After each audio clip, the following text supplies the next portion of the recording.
I was born in China in 1990, a country without the right to vote.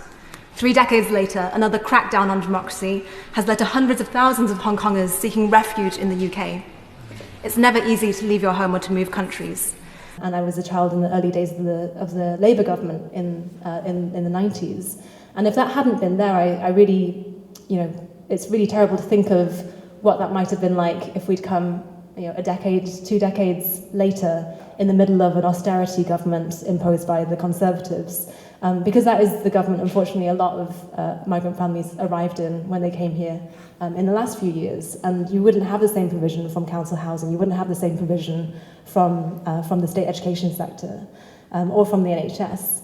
And I think that experience of coming to the UK as an outsider has really shaped my politics quite profoundly. I think that those who see that I have a Chinese face and a Mandarin Chinese name and assume that I have Communist Party connections are in themselves ingraining a form of racism. And I think that's a racism born of ignorance. So I just really want to call that out from the beginning. So no, I have no links to the Communist Party of China. And I think that view is often promoted by people who have ulterior political motives to drive. It was a very tragic time for many journalists, foreign journalists, domestic journalists across the region. And when I look back at that time, it really fills me a lot with sadness to see how things have changed in the last few years.